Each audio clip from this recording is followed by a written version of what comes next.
Hi, today we're going to be talking about Athalia, the Queen of Judah.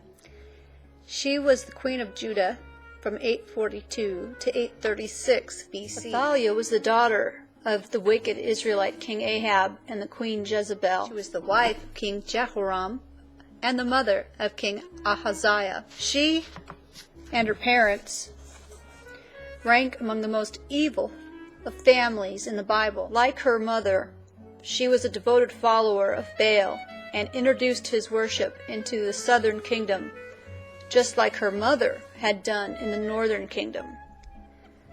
They established an alliance with Jehoshaphat through her marriage to Jehoram. She was widowed after 8 years of being queen when her husband was cursed with an incurable disease that after 2 years made his bowels fall out. She was an evil influence upon her son when he assumed the throne. She was her son Ahaziah's counselor and caused him to do evil in the sight of the Lord.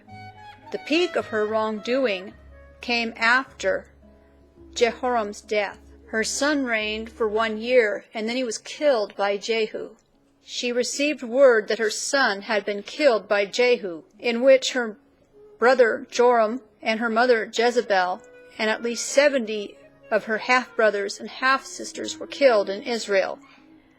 What was Athalia's response? She put her own children and her own grandchildren to death.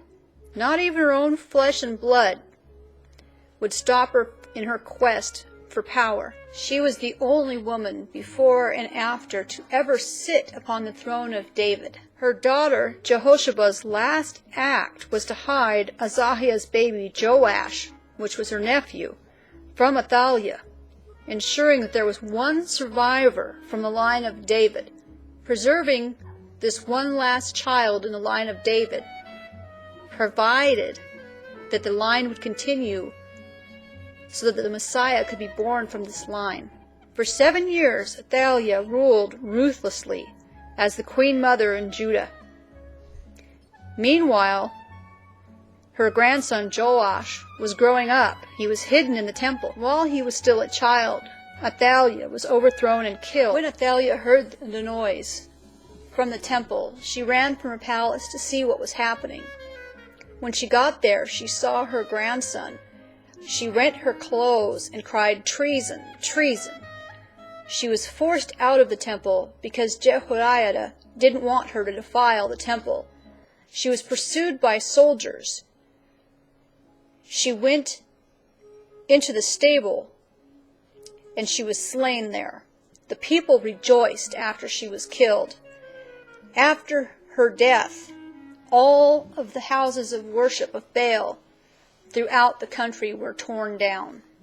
Her death marked the end of Ahab and Jezebel's immediate family. This demonstrates that the family structure can be a catalyst for great good or unspeakable evil.